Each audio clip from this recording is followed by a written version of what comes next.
We are on seed in the MAAC Women's Tournament as first-seeded Siena and second-seeded St. Peter's go head-to-head for the championship trophy.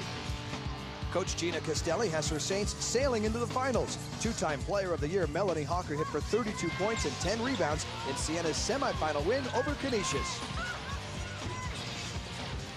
Five-time Coach of the Year Mike Grinelli's Peahens knocked off Niagara and Loyola en route to the championship game. After losing twice to Siena in the regular season, senior sensation Patty Marchese, who led the way yesterday for St. Peter's, will need to light it up to stop the Saints. Siena St. Peter's hoop it up for the MAAC crown next.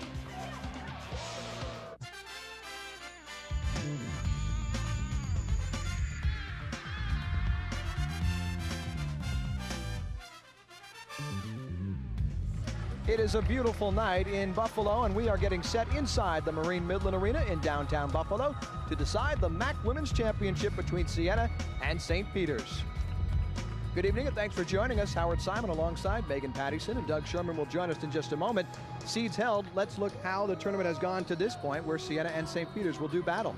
Well, this is what it's all about, folks. The championship game. Siena has gained momentum through the tournament, while St. Peter's has struggled a bit on the offensive end. They're going to really have to step up offensively if they're going to knock off the top seed. And as we talk about these two teams, we will talk about Siena and the two-time Player of the Year.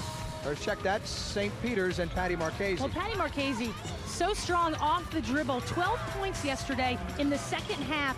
Stepped up when her team needed her to. She was scoreless in the first half, but she was the reason they beat Loyola. On the other side, for Siena is the two-time Player of the Year in the MAAC. She had two very good games in the regular season against St. Peter's, Melanie Hawker. Well, Melanie Hawker, as you said, the two-time Player of the Year, on her way to becoming the MVP of this tournament.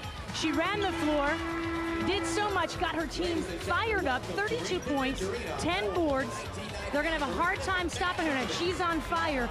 Look out, St. Peter's. Now, the keys to the game for St. Peter's, they have got to stop Melanie Hawker. Don't let her get on a roll. And offensively pound it inside, make Hawker and her teammates get tired and perhaps get into a little bit of foul trouble. On the other side, Siena, they have got to stop Patty Marchese. Don't let her get into a roll. And you know what, folks? This is history. Siena is playing for history.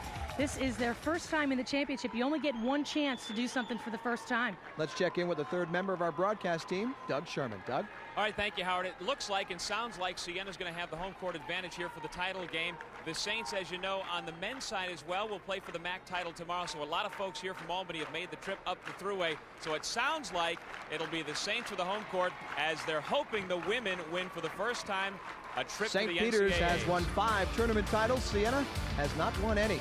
Audris Romulo and the Saints will try and stop that streak next on the MAAC Television Network.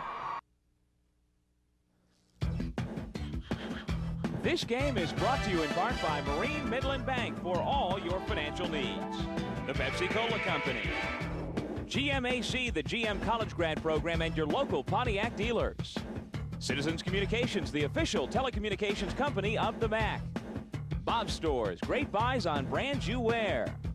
The New York Lottery Games, hey, you never know. Chase Manhattan Bank, the right relationship is everything. Mazda, get in, be moved. And by Continental Airlines, work hard, fly right. Welcome back to Marine Midland Arena. Let's check out the starting lineups for the MAAC Women's Championship game, brought to you by GMAC. The road team, if you will, the lower seed is St. Peter's in the Road Blues. And we'll check out the starting 5 for Mike Grinelli and the Peahens. We talked about Patty Marchese, Nicole Dames, LaWanda Green, Mercy Aghetto, an all-MAAC performer, and the freshman who made the all-rookie team, Felicia Harris. Mike Grinelli is going for a 6th MAAC tournament title as head coach of the Peahens. They won it 2 years ago here in Buffalo, beating Niagara in the title game. The starting lineup for the top seed in this MAAC tournament is, of course, the Siena Saints, and we look at them in the home gold and green uniforms. Their starting 5, of course, the big name is Melanie Hawker, but there's a lot of talent around her. Sinead McLaughlin and Aaron Boland, Sasha Baker and Corey Drummond as well.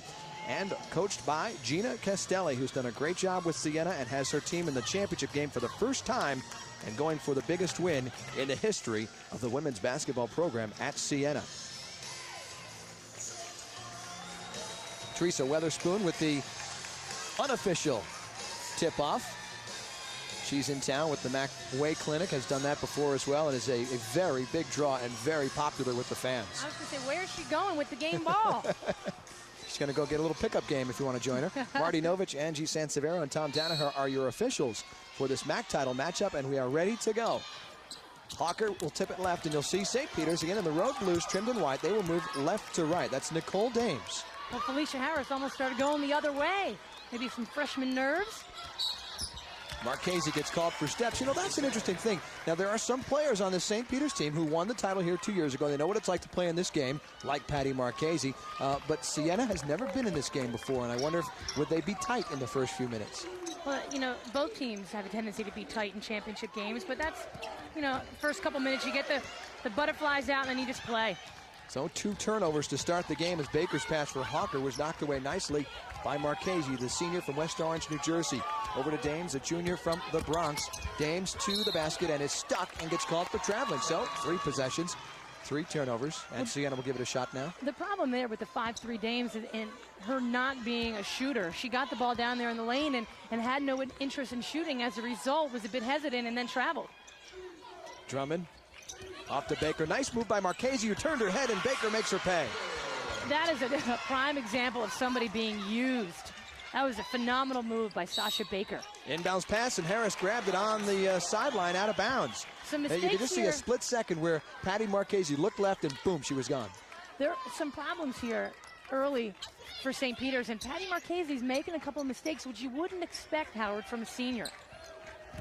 On the wing, they work it now down low to Hawker on the baseline. She can't get it. Baker tries to back tap it, but Aghetto grabs it for St. Peter's. Aghetto and Leah Cromer have to have big games inside for St. Peter's to try and offset what we anticipate will be a double-double from Melanie Hawker, since that's what she averages in this tournament.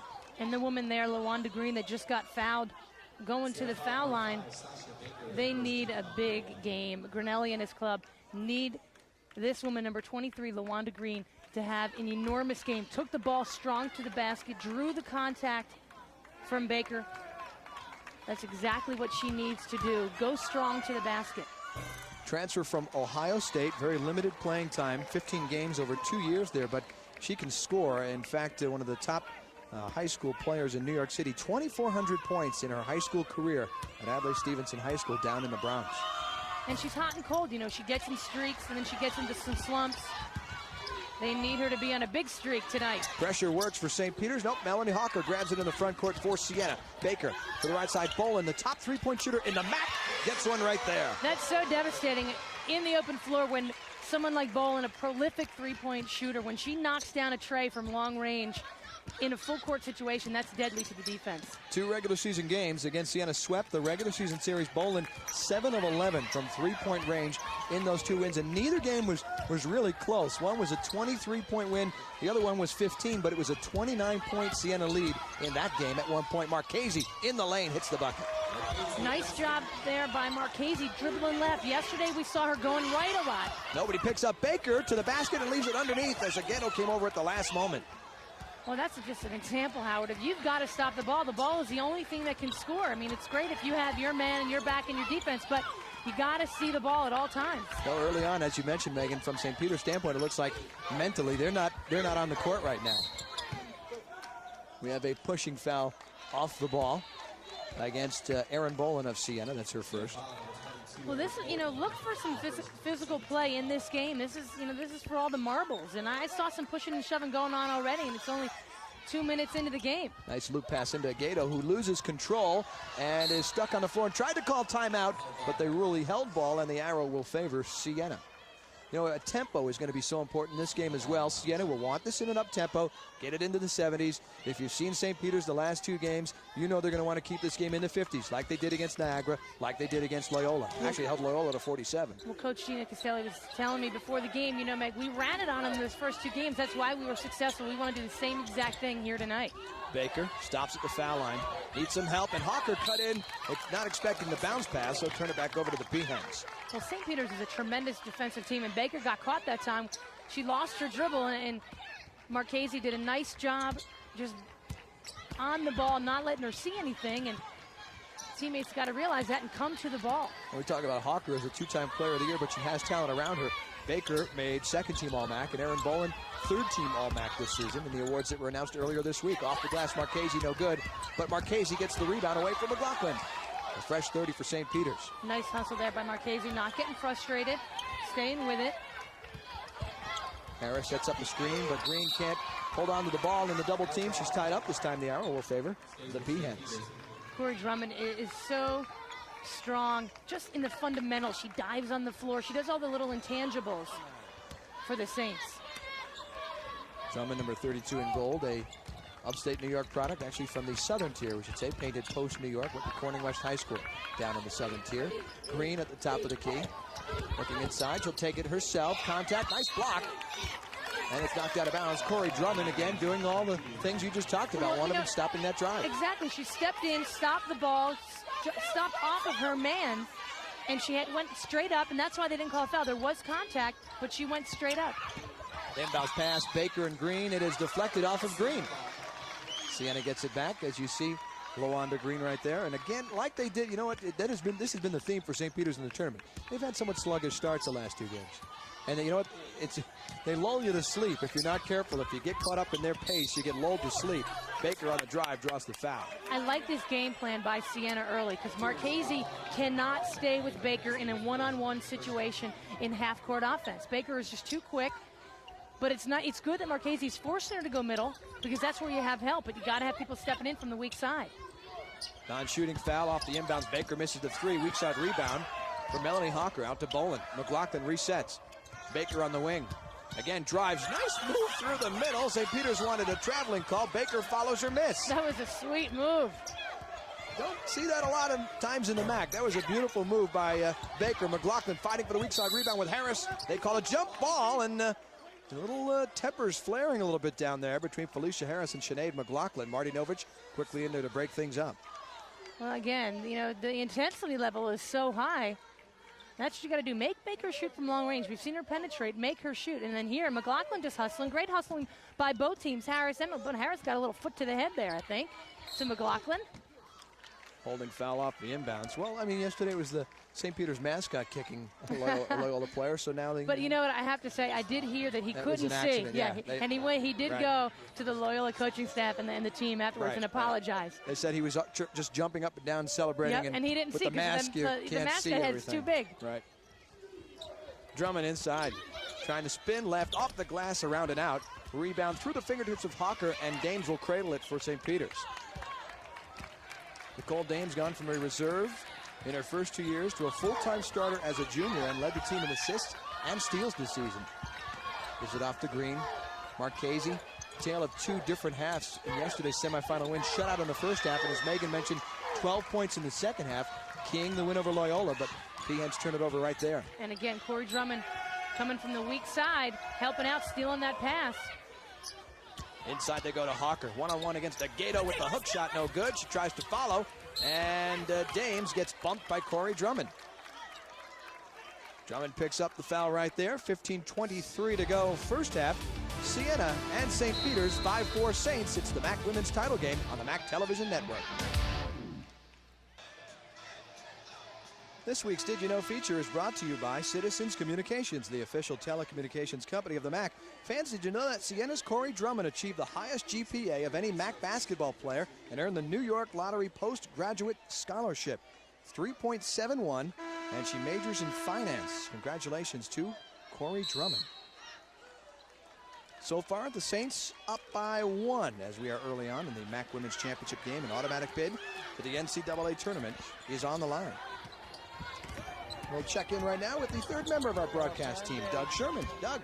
All right, thank you, Howard. Just eavesdropping a little bit on Mike Grinelli's huddle. Obviously, not the best of starts for either team. The best news for both of them is that it's a one-point game, but they were stressing, make Siena work harder on both ends, inside, work hard for rebounds, and try to wear the Saints down. Howard? All right, Doug, thank you very much. That will be interesting if they can pull that one off. Gina Costelli certainly has some depth on the bench she can go to, but obviously St. Peter's is going to want to play the physical game and try and wear down the Saints. Hawker with the miss, and the rebound just off the fingertips of Drummond. They'll go back the other way. Well, St. Peter's is making Hawker take 5 6-foot jumpers as opposed to the 2 and 3 footers that she got so many of yesterday. Leah Cromer checked in. The game is in the post right now for St. Peter's as we see both teams cold to start the game. That's a good way to hit a shot. She didn't get it that time. Up, traveling instead on Leah Cromer, a sophomore, 6'3" from Queens, New York, who backs up a Gato. And has to stay out of foul trouble and try and somewhat negate Melanie Harker. Well, if she gets the ball down low, hey, that wasn't a walk. She's looking over at Angie saying, what was that? But I told Angie, Sensavera, the official, I'd be kind to her, but Angie, we got to talk about that call. Well, as you see, Siena has been the better team as Bolin hits the shot, but boy, a lot of turnovers. 8 turnovers to start that game. It is Bolin's basket, making it 7-4. Bolin has 5 early on, and Dames moves it into the front court for St. Peter's. Well, that's the thing with Siena, Howard. They've got so many weapons, you can't just stop Hawker. Audra Spramulo's in the game there, guarding LaWanda Green. Nice job on the defense. Green can't get it to fall. Follows her miss and puts it up and in. Yeah, great. See there, Green just stayed with it. The first one didn't drop, and Spramulo didn't box her out. Spramulo, a sophomore from Bridgeport, Connecticut. If you were with us yesterday, we documented her injury story as Hawker goes inside for 2. That was a tough pass. It not only was a difficult angle, threading the needle, Hawker caught that, split 2 blue shirts, and got to the hoop somehow. Hawker had 46 points in the 2 wins over St. Peter's this season and 19 boards to go with it. And she's got her first basket of the game right there to restore the 3-point lead. Dames pretty move to the basket, off the glass too hard. And the reason she got to the basket was Cromer set a nasty screen on Spramulo and knocked her to the ground. Outstanding screen. In the half-court offense, Bronwyn Tobin, reach-around foul by Felicia Harris. Tobin, 6'2" junior from Teaneck, New Jersey. And we talked about the bench, and you see that Gina Castelli has brought in Spramulo, and she's brought in Tobin. She'll also go to Colleen Hurd, and here's Chrissy Lawler. That's a tough pass because she's thrown it on the side that the defense is on the post player. You got to throw that down baseline side away from the defense. Make it easy on your post player. Walliger inbounds, the 5'7" freshman from Springfield, Pennsylvania. That's Sinead McLaughlin, the point guard. Hawker driving left to the lane, and a nice block by Cromer. Marchese recovers. Out of traffic she goes. Green in the front court. Green driving on 3. Beautiful dish off to Harris, who draws the foul. What a look there by Green. I thought she was going up with it. She got in the air, and because of her athleticism, saw Harris wide open underneath and found her.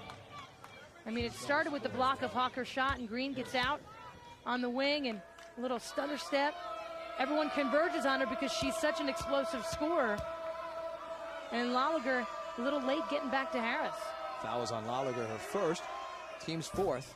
And Harris misses the first free throw. The freshman from Red Bank, New Jersey, a MAAC all-rookie team member, as Hawker gets a little bit of a break. And so does Green. Kim McDonough, number 22, has checked in for St. Peter's, 5'9" freshman from Harrison, New Jersey. And Colleen Hurden has checked in for Siena, number 45, 6'1" junior from Manchester, Wyoming. Harris trying to go 50% at the line, and she does. 9-7, Siena, some full court pressure. Tobin able to handle it so far into the front court. Spramulo as the Peahens fly back on defense. You got to get the ball in the middle of the floor against the break. Tobin was open at half court. You get it there, you break down the full court press. Spramulo picks up the dribble. Off to Tobin, back to Spramulo. Now, we talked about this last night, how the bench players came in and did such a great job. It's going to be very important they do the same thing here tonight if Siena's going to win. They won't get a shot off. The shot clock violation, that would not, I didn't think it would have counted. I guess it would have. The play was still live, and Lolliger picked it up for Siena. Tobin inside, off the glass too hard. What a battle for the rebound, and it's Marchese coming out of the pack for the Peahens. Well, St. Peter's is a tremendous half-court defensive team. They get in their stance. They make it difficult for you to run offense. That's why Siena wants to keep it up tempo. One of the top defensive teams in the MAAC against the top offensive team in the MAAC in Siena. Traveling called on Dames on the baseline drive. We have 11:44 left in the first half. Siena 9, St. Peter's 7 for the MAAC Women's Championship on the MAAC Television Network.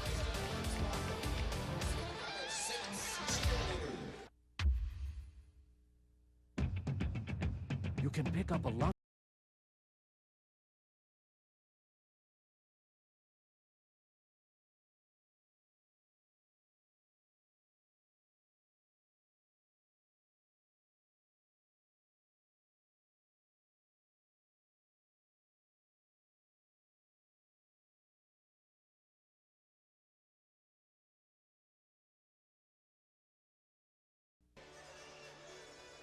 Marine Midland Bank proud to sponsor the Marine Midland Family Section. Tickets and programs for today's game were provided by Marine Midland Bank for all your financial needs. And you talk about role models in terms of a family guy, that would of course be Doug Sherman.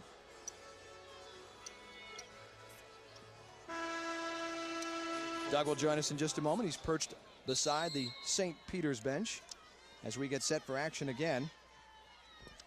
Off the inbounds, it's Colleen Herden. Off a little pressure by St. Peter's, and they'll push it into the front court. The Saints will. Slow start somewhat. Neither team shooting very well, and no team has scored consecutive points yet in this game. So that would mean it's a back-and-forth game. Bronwyn Tobin inside for two. Tremendous pass. Tobin did a great job getting position down low, but nice entry pass in there by Colleen Herden. Look at the full court pressure again. That's part of Siena wanting to bring the tempo of the game up a little bit. Nice drive to the basket. No, charging on Felicia Harris, and the bench up for Siena to congratulate Herden on drawing that charge. The dirty part of the game, but she does it. And you gotta love Colleen Herden. I don't know if she can breathe right now. She got hit hard, but that's called taking one for the team. Went down hard. A good charge call. And you can see her, she screamed a bit. The bench loves it. And it's a good thing a 20-second timeout was called, because I think she's over there trying to get her breath back. Felicia Harris draws her second foul in a quick 20 as Gina Castelli and the Saints huddle up. Now let's check in with Doug Sherman. Mr. Sherman, sir. Mr. Simon, Ms. Pattison. Listening to Mike Grinelli, he says, we can throw all the plays out the book. We don't need to diagram anything. If you don't start playing better and stop turning the ball over and working harder, it doesn't even matter. Basketball doesn't matter if you don't play better and harder. Back to you. A simple, basic, yet extremely important lesson, obviously. Yeah, absolutely. Well, it is so true. I mean, you can, diagram the greatest foolproof play, in the history of the game. And if you don't go out and execute it and play hard and play smart, well, it doesn't really matter. Might as well throw the scouting report out the window. Yeah, absolutely. I mean, think about it. This is a championship game. These are the two best teams in the league. You got to play hard. Yep. And really play to win and play like you really, really want it. Baker inside the Tobin with a beautiful move, her second basket of the game. Nice up and under move, and the step through past the defense. That's just from hours and hours of practicing that every day. We talked about the interior game for Siena being a big key, but we thought it'd be Hawker. But we said St. Peter's had to defend inside. That time they did not against Bronwyn Tobin. Marchese answers back with a three. You can never forget about that woman. She can hurt you in a hurry. And as badly as Mike Grinelli and St. Peter's believe they're playing, they're only down three, and they have possession. They have a tendency to do that. They let teams, they kind of hang around, and if you're not careful, they'll sneak up on you and beat you at the end. Marchese looking inside and said McDonough. That's Christy Carbone for the three off the rim. No good, and a rebounding foul on Siena. I believe it was Sasha Baker who tried to slap that ball back. No, actually, maybe it was Herden. They gave that one to Herden because right there, Mercy Aghetto did a nice job of boxing out on the offensive end, and it's unusual. See, the ball is going to go up from that side, so it's going to come off the other side of the rim. And Aghetto did a nice job, and this is what St. Peter's is so good at. They'll box out on the offensive end and get good inside position, and Herden came over her back. Green with a nice cut, gets the inbounds pass over Baker, up and in. How did she get that ball in the hoop? Yeah, Baker recovered, did a nice job defensively, but Green able to score an air ball by Bolin. Baker underneath, comes out. They don't reset the clock, didn't hit rim. Baker on the wing, inside Herden, a little bit too hard. Nice defense inside though, against Colleen Herden. This time they reset it. Another possession for Siena. Bolin. They're trying inside again. Tobin with the basket and the foul. And you know what? As much as we talk about St. Peter's being the physical team, we're now watching Siena do pounded inside basketball. And it's their bench players, Tobin. I mean, and look, when you get 2 and 3 chances every possession, well, you're bound to score. And Tobin, it was a nice entry pass away from the defense. The weak side help came just too late. And Tobin, a little arm action, getting her teammates fired up. Well, Bronwyn Tobin already with 6 points and trying to complete the three-point play. The junior from Teaneck, New Jersey does so. Averaging 7 points a game. She's at 7 right now in this game. And you know what, Howard? And she takes a nice break. Castelli doing a super job of keeping her players fresh. You got fresh bodies coming in. Almost every dead ball, every whistle subs for Siena. That means they're going to be fresh late in the game. This is the 3rd game in 3 nights for both of these teams. And fatigue always is a problem when you get to Sunday in the MAAC Women's Championship game. 4-point lead now for the Saints. Sue Porter in the game, and the 3 freshmen for St. Peter's. It's McDonough with it now. Green in front of the Siena bench. That's a nice matchup right there, but look at guys, they don't know the shot clock's about to expire. And driving to the basket is LaWanda Green. But Green did, and that's all that matters. She had the ball. Baker she got juked there bad. You can't turn your head. McLaughlin picking up the dribble, bowling with it now. Green is now having the offensive game that people expect her to have. She already has 8 points for St. Peter's, 8 of their 14. Well, you can never take your eyes off of LaWanda Green. She can explode at any moment. Melanie Hawker can explode at any moment, and the little hook right there.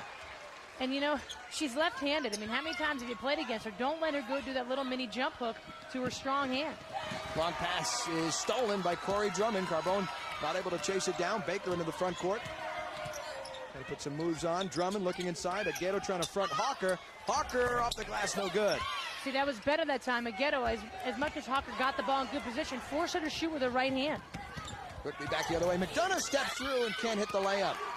Drummond clears it out for Siena. Tough move by McDonough, splitting some of those yellow shirts, getting to the hoop. It just came off the heel of her hand. Now it's getting to be a little bit more of a track meet this last minute or so. And this favors the Siena Saints. Let me tell you what, Howard. They want to keep this up-tempo and make St. Peter's run up and down. Drummond back to the basket. Baker. Bolin with 5 on the shot clock. Launches the 3 and leaves it an air ball. 3 on the shot clock. And Drummond can't hit the rim. St. Peter's has the basketball. Good defense that time by the Peahens in that set.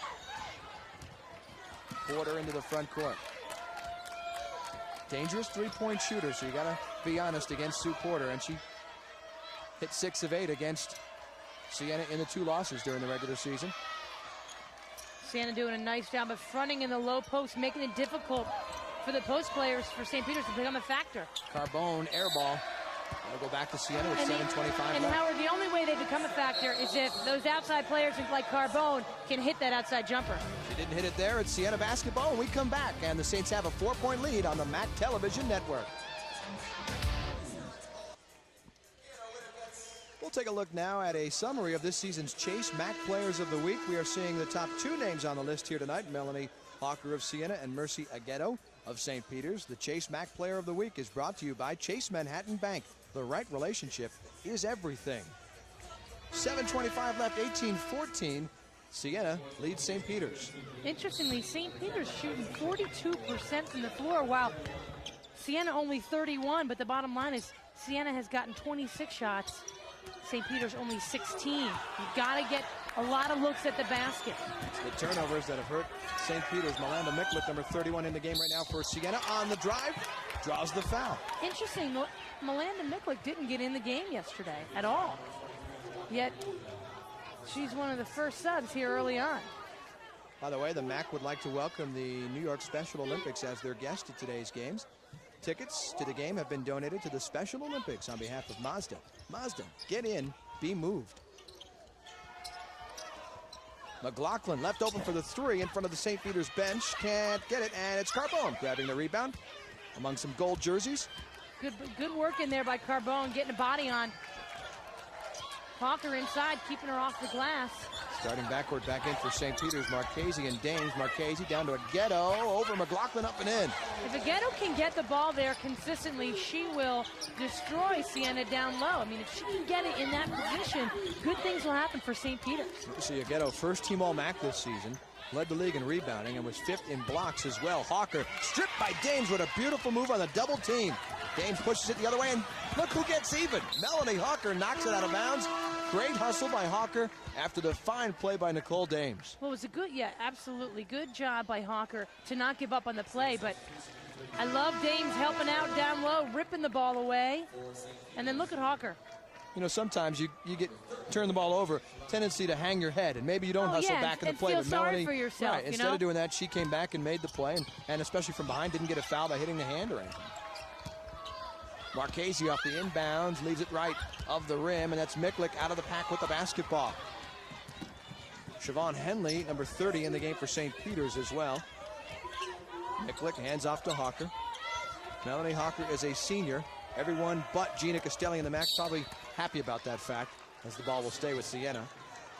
Yeah, good defense there by Aghetto, coming over on top of Hawker, getting those long arms, knocking the ball away. Inbounds, Miklik, quick jumper and hits it. How about the gutty Miklik again, not playing a minute at all yesterday, coming into the championship game off the bench, draining her first jumper. Miklik, a junior from Ballston Lake, New York, in the Capital District region. Fans back there excited about the prospect of Siena maybe winning their first ever MAAC championship and getting their first ever bid to the NCAA tournament. They're up 4 with possession. McLaughlin, Hawker, nice job by Marchese to tip it away. The ball loose. Marchese comes out of the pack. 2-on-1 if they hurry. Bounce pass. Green off the glass and in. Good job there by Green to run the floor, and Hawker did a nice job. He's forgotten past the bounce pass on the run. The only pass to make that play work. Patty Marchese working defensively with the strip and then coming out with the loose ball. Dames almost knocked it away. St. Peter's has certainly picked up their defensive intensity here. Bolin, crossover dribble to the baseline and draws the foul. Nice stutter step there by Bolin. Marchese can't believe it, but that's where Bolin can get you. She doesn't look real quick. Little stutter step and the head fake and the hesitation. She crossed over from the right to the left, and that's what got Marchese off balance, and then consequently the foul on the shot. Bolin, the best free throw shooter on the Siena Saints team at 77%. Will earn 2 here. She too is a senior from Livingston, New Jersey. Bolin, Hawker, Drummond, McLaughlin are all seniors. I believe Gina is now looking for another year of eligibility for all 4 of them. Oh, she would love it. And this is a special group.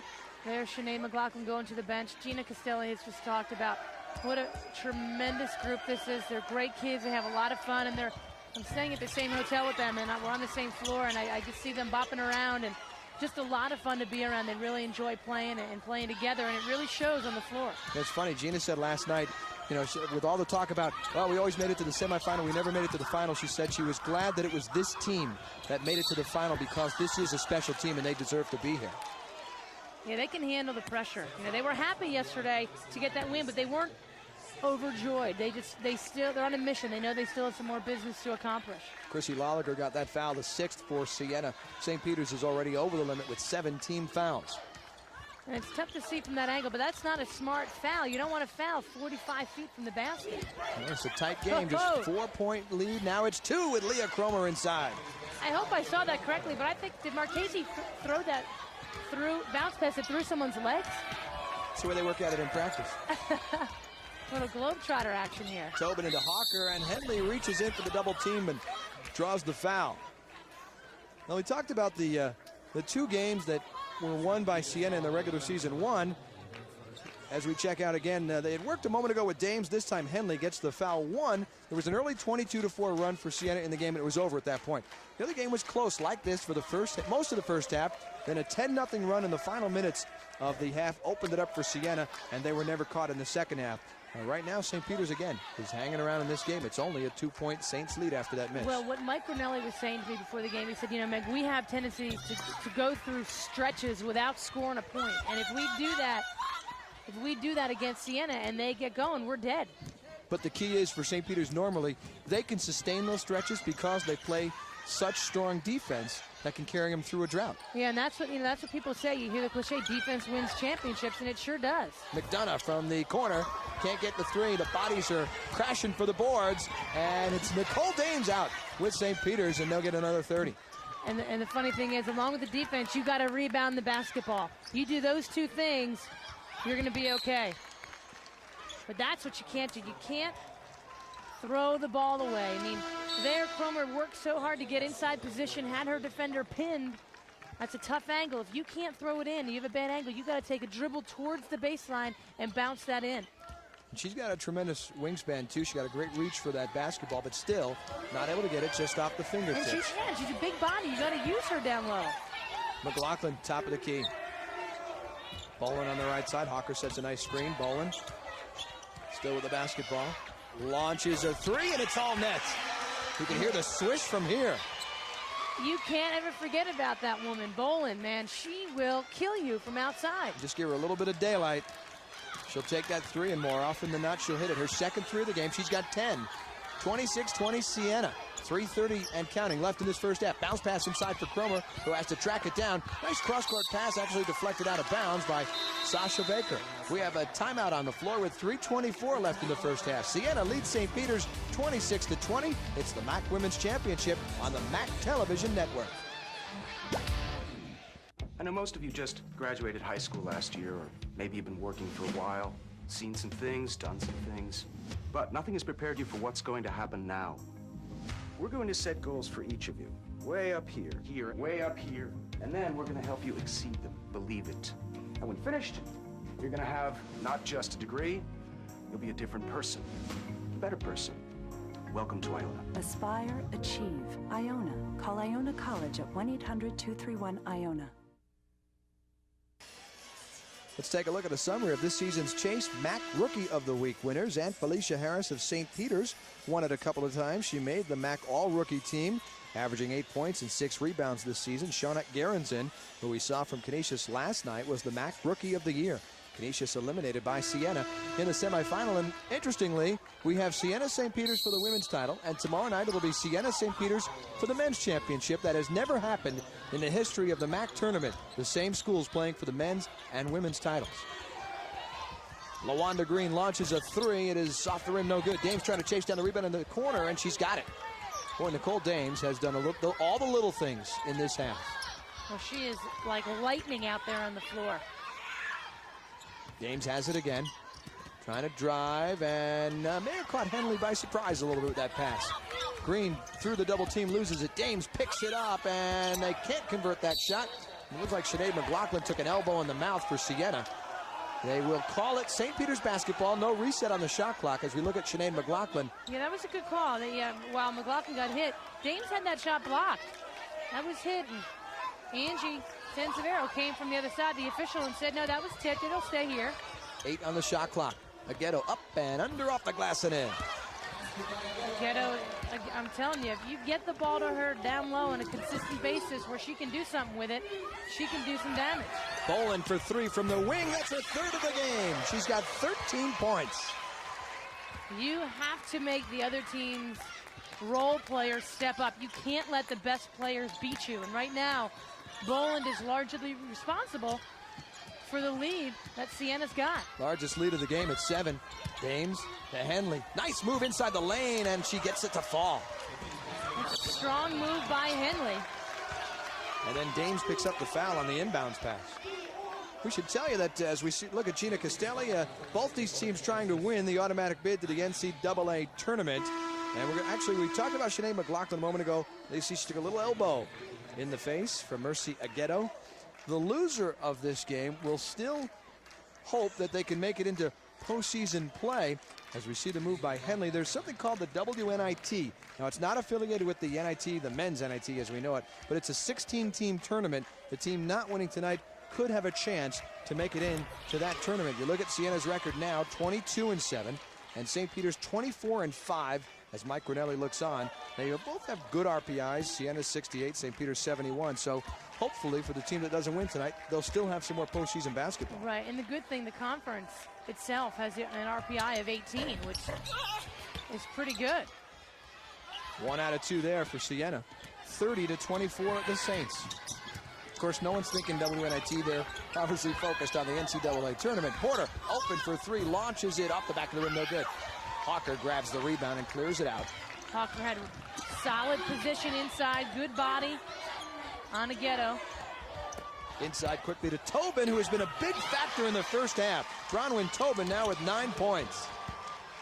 You can't say enough about the 6th man coming off the bench, really providing a spark for her teammates, and Tobin has done a masterful job of that here tonight. Well, Melanie Hawker graduates, and Bronwyn Tobin's making a push for next season right now. And Hawker, tremendous job defensively, coming over from the weak side. And Aghetto got called for the travel, but that's not Aghetto's fault. It's the pass. See, Tobin runs out, but see, that's not Aghetto's fault because she can't see the defense coming from the weak side. That's got to be the person making the pass, has to see beyond her teammate. Boland with the runner, and she can't get that one to fall. Tobin tips the rebound and gets it herself. Bowen's got to go strong to the basket. McLaughlin for the three. Look at the turnovers. 14-4 as Tobin hits the shot and draws the foul. Bronwyn Tobin is a wrecking crew in the first half. She just refuses to quit, and that's the type of energy that teams feed off of. The 6'2" junior. McLaughlin shot short off the front of the rim. Tobin straight up, no over the back, and gets bumped and makes it go down, gets to the free throw line, getting her teammates fired up. Look at this. Oh, almost the offensive rebound for Baker. Porter gets it. Moving up for St. Peter's. Down 10 now with 1:05 left in the first half. Green open for three, can't hit it. Rebound batted around, that's Porter. And her jump shot is in. See, I don't think St. Peter's wants to get into one pass and a shot. I mean, they want to make Siena play defense. Get it inside, maybe get him in foul trouble. You don't want to get into a running match. Hawker can't get that one to fall, and then Hawker draws the foul, reaching in on Mercy Agueto. And that'll be the Saints' 7th personal foul. So we'll go back the other way, and Mercy Agueto will get a one-and-one situation. That's not a smart foul there by Hawker. Agueto did a nice job of ripping down that rebound. Wow, that looked like it was all ball to me. 22nd timeout, so Siena will get a chance to chat with their head coach, Gina Castelli, and we talk a little bit about Mike Grinelli, and you look at the record for Mike Grinelli and MAAC tournament titles. It started back in '82. There was no tournament '83. They were the regular season champs. They won the tournament '84, '92, '93, and again 2 years ago here when they beat Niagara. And Gina Castelli trying to put the tournament title in Siena's hands. Gina Castelli, a 3-time Coach of the Year winner in the MAAC. Mike Grinelli, a 5-time Coach of the Year winner. The bottom line from everything we're throwing at you is you're seeing two of the more successful programs in this league, and a lot of it goes to the two coaches, Grinelli and Castelli. Yeah, absolutely. And Castelli, an outstanding player at Canisius in their Hall of Fame. And you know what, another thing that should Siena win, Gina Castelli is from Buffalo. She played at Canisius, started Canisius, has a lot of family and friends on hand here tonight, and she said it would make it even more special to do it here in Buffalo because of everybody here watching the game tonight. Yeah, that would be really special to do it in front of your home crowd here in beautiful Buffalo. My first trek. See, the weather's been good for the MAAC tournament this year, I right? had And a you great tell time. everybody the weather was great here. I love Buffalo. I have some good friends who live here, the Irwins. I spent some time with them. Had a great time. All right. Come on back anytime. Well, thanks. I'll come over and have some dinner. Sure. No can we bring in? Yeah, okay, we'll order. What a move by Baker. Look at Sasha Baker with her second field goal of the game. About 20 seconds left, and the Peahens are down 9. Baker so explosive with the basketball. Siena digs in defensively, trying to come up with one more stop. Porter, the Green. You see time ticking down. They got to start looking shot. Green still holding the ball, driving baseline. Will spin on Baker, around and out. The first half is in the record books, and the Siena Saints playing a strong first half, pulling away in the latter few minutes of this half to open up what was a 10-point lead, but is now at 9. 36-27, Siena is halfway toward their first ever MAAC championship. Halftime activities coming up in a moment on the MAAC Television Network.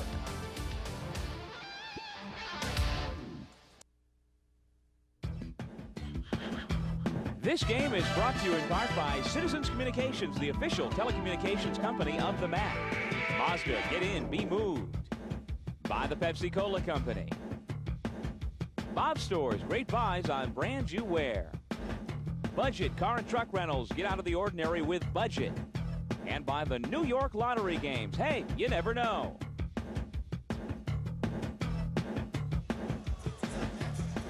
Back at Marine Midland Arena in Buffalo, Siena leads St. Peter's 36-27. Halftime of the MAAC Women's Championship game. Howard Simon along with Megan Pattis and Doug Sherman will join us again in just a moment. We've talked a lot about Melanie Hawker at the top. She was contained in the first half, but Erin Boland's three-point shooting and Bronwyn Tobin, what can you say about her play off the bench? Well, Siena has often said, you know, we're not a one-person team. We have a very solid all-around crew, and they've done a great job. The role players coming in, you know, Tobin coming off the bench, grabbing offensive rebounds, taking it in strong, and Boland shooting from the outside. That will keep the inside game open, and when they try to stop Boland, that's when Melanie Hawker will get going. Now the Siena women are trying to win a MAAC championship right now. Tomorrow night, the Siena men will try and win a MAAC championship. The men's coach, Paul Hewitt, is with our Doug Sherman. Gentlemen. That's right, Howard, and it's surprising that it's the St. Peter's men as well in the championship game, and joined by Coach Hewitt and the student body of Siena just next to us. Forgive them if they say anything that shouldn't go over the air, but anyhow, you've made it to the championship for the second straight year. Obviously, this was one of the goals, but obviously the big goal is still yet to come 24 hours from now. No question. Obviously, we want to go out there and play well and give ourselves a chance to win. But coming into the year, one of our goals is just to get back to this point. I thought some of our players, some of our better players, didn't put out their best last year. I mean, they tried, but they didn't exactly play the way they were capable of playing. And I felt bad for them, obviously. And I think just to get back to this moment, I think they're going to play much looser than they did last year. In today's game against Marist, did you feel fortunate the way the game played out that it wound up being a one-point game in your favor, because it could have gone either way? Obviously, anytime you win a game like that, you got to feel very lucky. You know, Marist is a team that gives us a lot of problems because their guards won't turn the ball over. And when you don't turn the ball over against us, you know, sometimes we have trouble getting those easy baskets. When we got up 52-37, they got it down to 52-44, and I just called a timeout and said, guys, I said, they're going to get their run. You just got to keep playing defense and rebounding.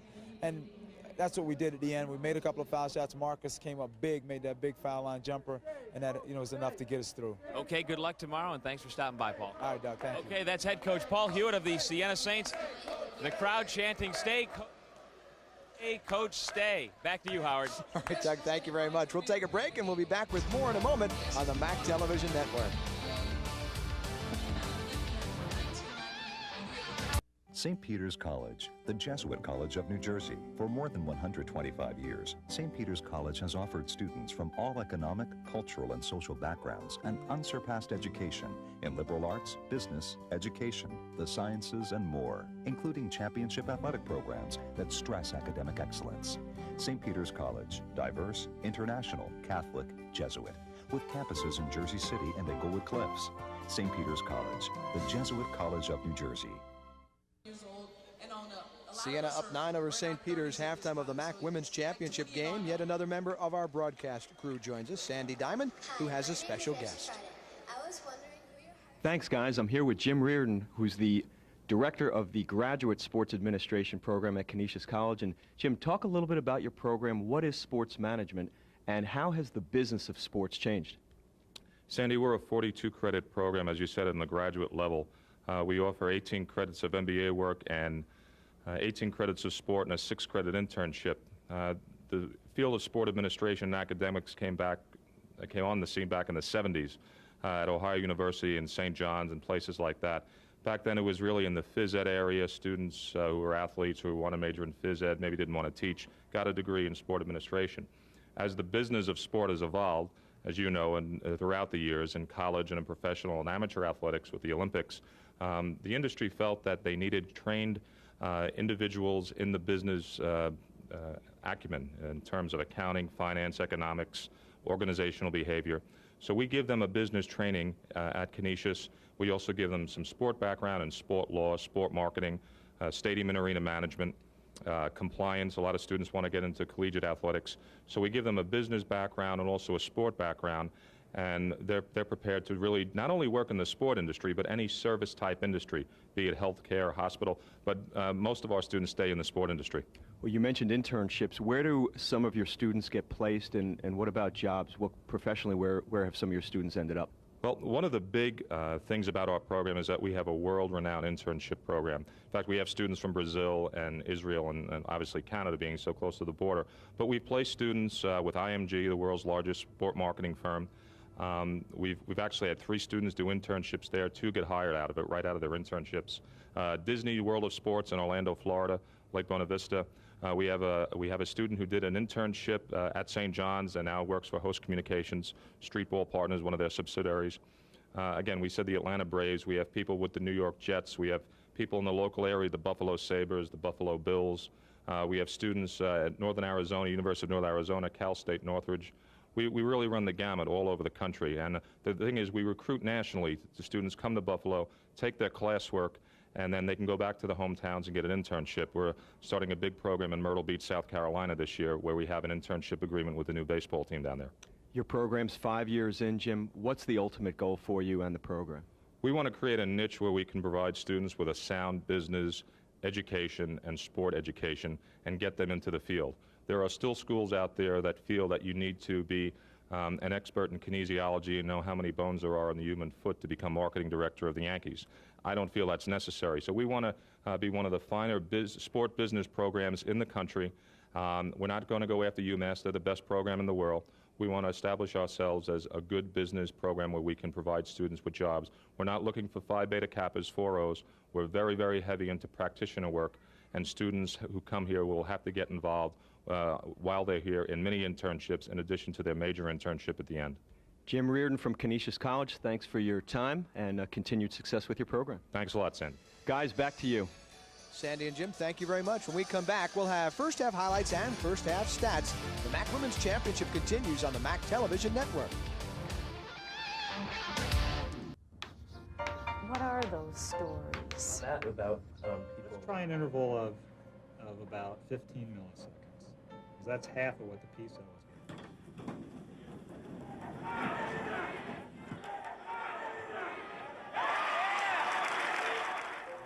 The aspects of the retreat, like you talked about friendship. Also about what that knowledge means for the human spirit.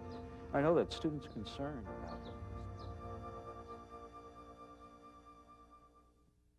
With nearly a century and a half of experience, Niagara University has developed a proven formula for educating leaders for all walks of life. A strong liberal arts background and hands-on experience in helping others provide students with the education and values needed for successful careers, personal fulfillment, and meaningful lives. Niagara University. New challenges, new friendships, and a whole new you. To visit Niagara's picturesque campus, call 1-800-462-2111. Welcome back to Buffalo. Siena leads St. Peter's 36-27. Let's take a look at some of the first half stats. And we talked about turnovers, and look at that. 14 St. Peter's turnovers turned into 13 Siena points. The rebounds actually favoring the Peahens, but Siena shooting a little bit better. Erin Boland's 13 points leading them. LaWanda Green 8 leading St. Peter's. Good crowd on hand, by the way, for the MAAC Women's Championship game tonight here in Buffalo. In fact, it is a new MAAC tournament record for the Women's Championship game. There you see the attendance, 4,447. It passes last season's number, which was the record of 3,889. Of course, it doesn't hurt that Siena is in the final, and a lot of fans making the trip from the Capital District to see the men and the women play in the finals here in Buffalo.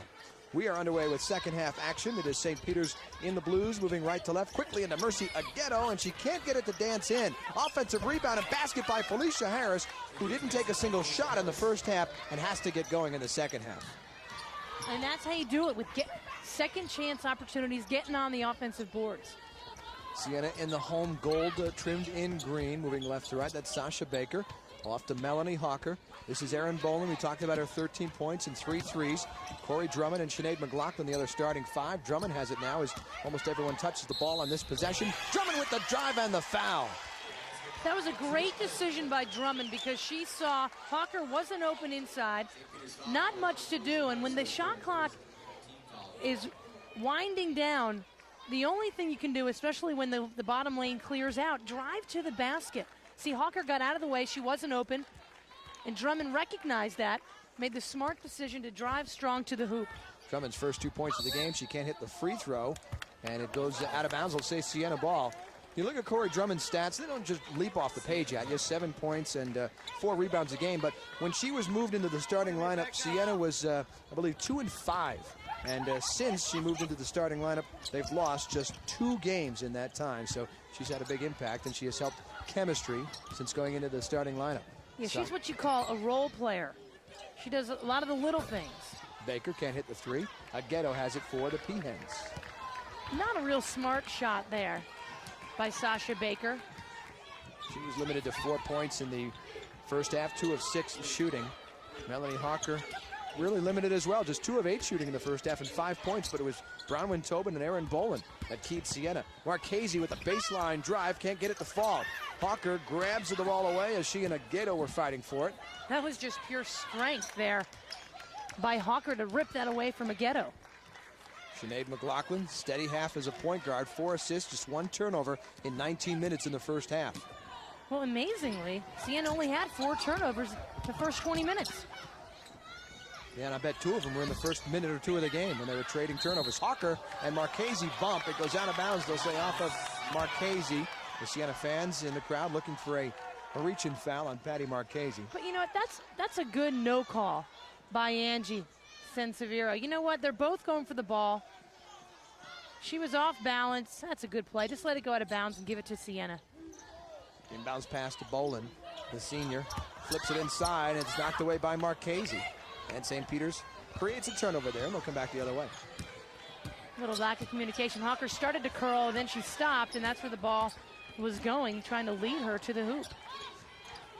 Marchese on the wing to Luanda Green. Green had a good first half, drives it inside, throws it away. McLaughlin, though, can't keep it from going out of bounds. That's tough to try to make that pass in traffic, in the air. You got to try to bounce that because all the hands are right there. Take a look at some of the results from the MAAC tournament games brought to you by Mazda. Get in, be moved. Yesterday's women's semifinals, Siena and St. Peter's moving along. And today, Siena holds on over Marist, and Niagara falls to St. Peter's. Or that's Niagara fell to St. Peter's in the men's semifinal. It's Siena and St. Peter's for the championship. St. Peter's women with a bucket to pull within 7, 38-31. Baker with the wild reverse. Can't hit it, and Hawker can't keep it from going out of bounds. Well, tremendous hustle once again by Melanie Hawker, not giving up on it. Just stepped on the line. Baker, nice drive to the hoop, just couldn't get that reverse to fall. Into the front court, and a double dribble is called. So turn it back over. This is kind of starting, this half is starting the way the first half began, with teams trading turnovers. Yeah, both teams need to get warmed up a bit before they hit their strides, I suppose. It's the floor with the hockey rink thing. I guess, but you know what? Listen, gang, you may only have 17 minutes left in your season, so you got to maximize every second. Drummond looking inside. Hawker trying to break free from a ghetto. She does, and puts it off the glass and in. So you can't let Hawker catch the ball there. Going to her strong hand, her left hand. This is St. Peter's has done a fantastic job defensively on Melanie Hawker. She only has 7 points, and she averaged 23 in the 2 games in the regular season that Siena took from the Peahens. That's not an easy thing to do in itself, let alone beat St. Peter's 3 times in the season. Marchese can't hit the jumper.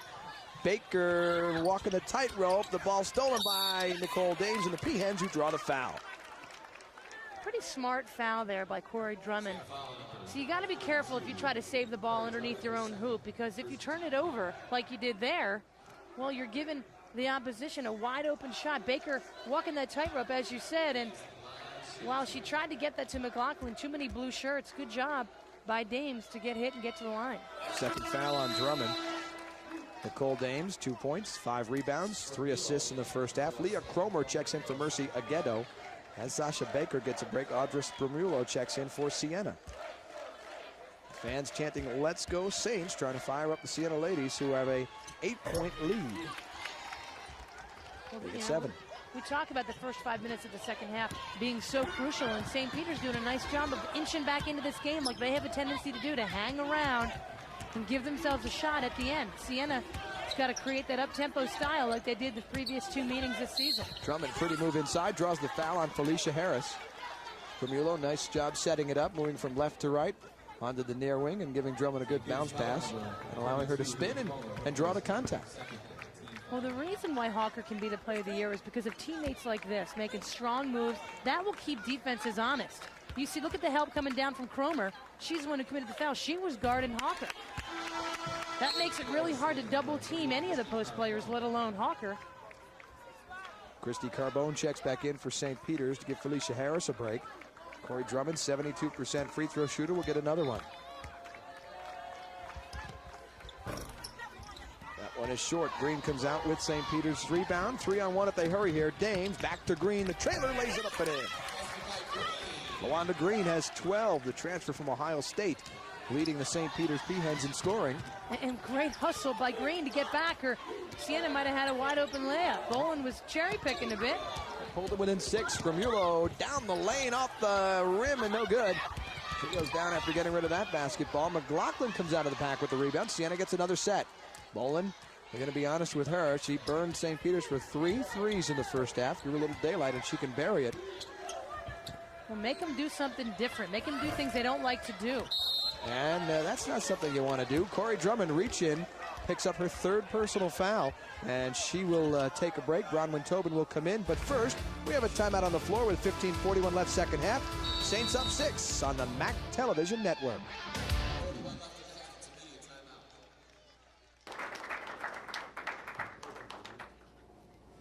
Welcome back to Marine Midland Arena. On Thursday, MAAC Awards handed out. Rich Enser, the commissioner of the MAAC, giving Melanie Hawker the MAAC Player of the Year award for the 2nd straight time, and she was a unanimous choice. It was an easy vote. It sure was. And it's always nice to see these players dressed up in street clothes, looking nice, and they are young women after all. Yeah, Thursday night's a lot of fun. That's the night of the banquet. And the awards are handed out in the afternoon. Then the men and women's teams are all invited to the banquet on Thursday night. That was held here at the Harbor Club inside Marine Midland Arena. Patty Marchese driving baseline for St. Peter's, blocked out of bounds by Bronwyn Tobin. She's in with the 3rd foul on Corey Drummond. By the way, the MAAC would like to welcome the New York Special Olympics as their guests to today's games. Tickets to the game have been donated to the Special Olympics on behalf of Mazda. Mazda, get in, be moved. Back the other way. Aaron Boland drives and puts it up and in. Well, that Boland was in the right place at the right time. A poor inbounds pass, trying to lob it to Cromer.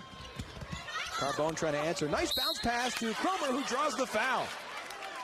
Carbone in trouble with a couple of people around with a pretty bounce pass to Leah Cromer, and she has a chance for a 3-point play. That couldn't come at a better time for St. Peter's. Almost a walk there on Carbone, but too little, too late. I have to tell you, though, Howard, not much contact, if at all, there. Cromer converts the 3-point play. She's got 5. One-time All-New York City player in high school at August Martin High School in Queens. Brings it to a 5-point game just about 5 minutes in second half. One of these teams will walk away with the MAAC tournament title and the automatic bid to the NCAA tournament. In just a little while, Spermulo on the drive is fouled on the way to the basket.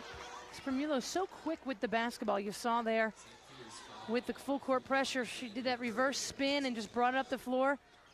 And then she gets it on the wing. Look at this. Squares up, sizes things up, quick penetration, baseline side. Aaron Boland, more offense, and you just got to find somebody. You got to locate Aaron Boland and get in her face.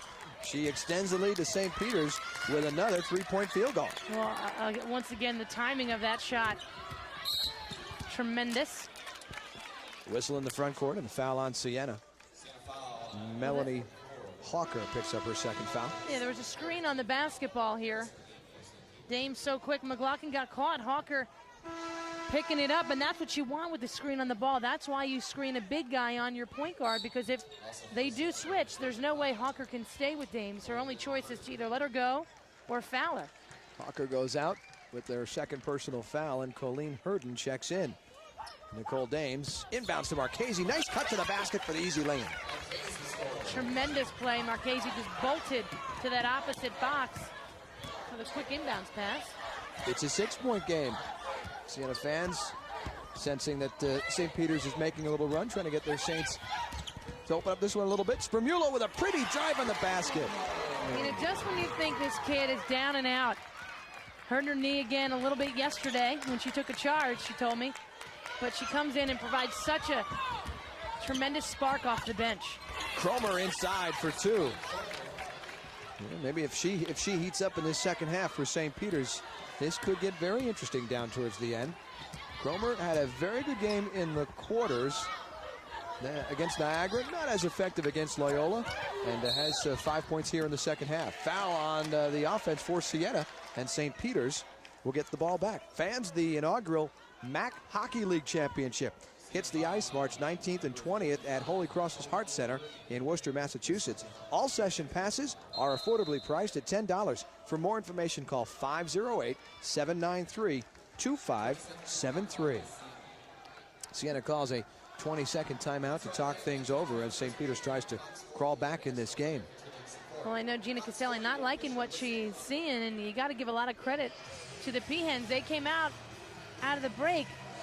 They were down by 9 points, and they fought back here to within 6. The lead had extended And that's where Grinelli is so masterful. He always finds a way to keep his team in the ball game.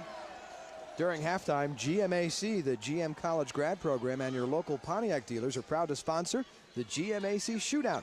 Grads, now's the time to reward yourself. See your participating GM dealer for details or visit their website at gmgrad.com. Nicole Dames walks it into the front court for St. Peter's. Christy Carbone, Addie Marchese, the senior on the wing. Felicia Harris, the freshman, turns it over on the drive to the basket.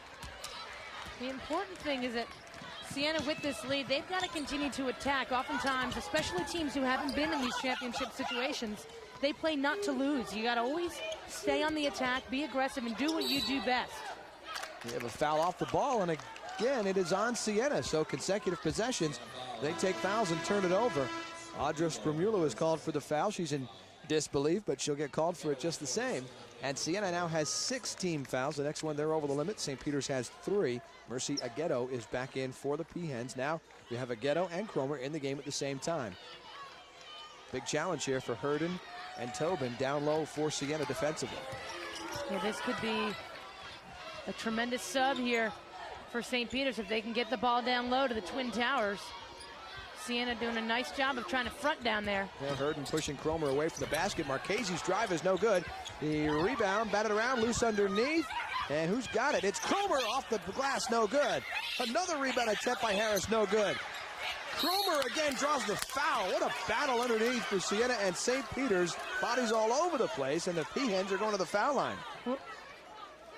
Well, Tobin was down for a while, but my goodness, folks, you got to find a way to get this in there.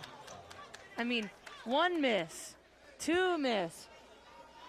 Guys, this is a layup. This is a championship game. You got to find a way to knock that down.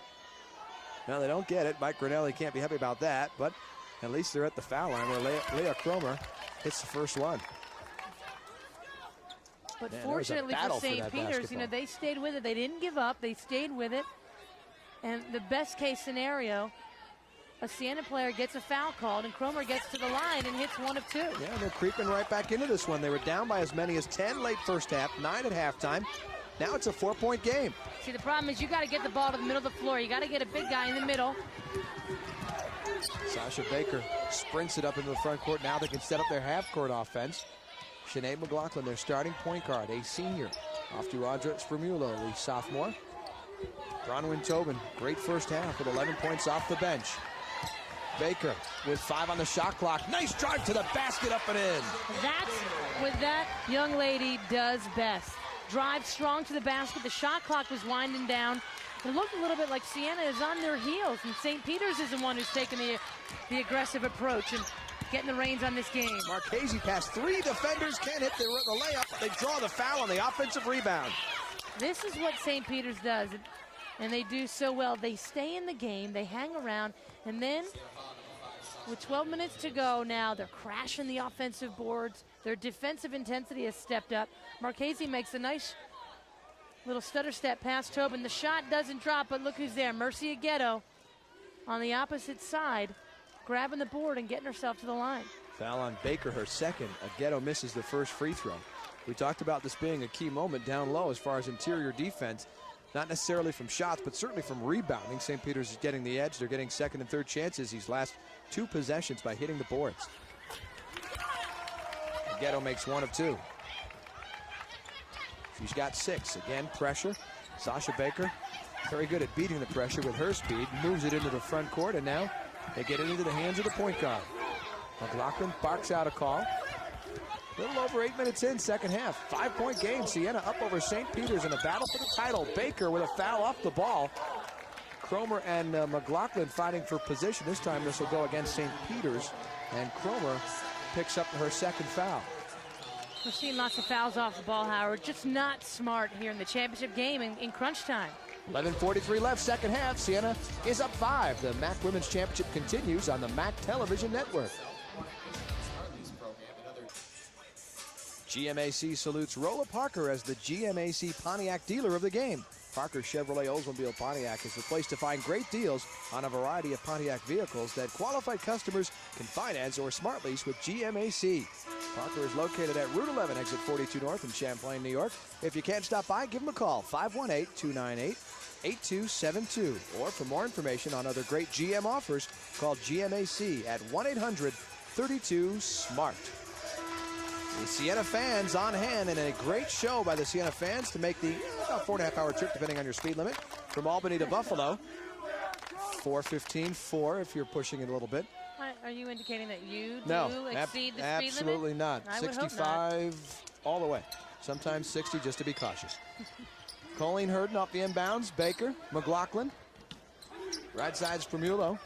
And her pass knocked away by Dames. It rolls out of bounds. Last touch by Spermulo. The Siena fans were here for the men's game as well, and they had a great time watching their men's team move to the finals, and I'm sure they'll be here in full force tomorrow night to see Siena and St. Peter's. And it was funny when Doug Sherman was talking to Paul Hewitt at halftime with all the, as we see the last play, nice defensive play by Dames. All the talk about, hey, Paul Hewitt, he's a hot commodity. He could leave after this year, and the Siena fans were chanting, stay, coach, stay. I love those dedicated fans. It's great to have that support, though, when you're on the road or on a neutral court here in the tournament. Felicia Harris into Cromer. Far away from the basket. A little triangle game going on. Dames has it. Runner in the lane, leaves it short on the boards. This time Hurden gets it. So Siena doing a better job on the defensive boards that time. Rebounding is going to become more important than ever as the game gets closer to the end. St. Peter's is out-rebounding Siena, 28-21 in the game, but Siena has the 5-point lead. McLaughlin, Baker, inside, Hurden, turnaround, air ball. Cromer to Dames. It's still a high percentage shot. You just got to make sure it hits something so your teammates can perhaps get an offensive rebound. On the baseline drive, the shot doesn't fall for Marchese, but she draws the foul.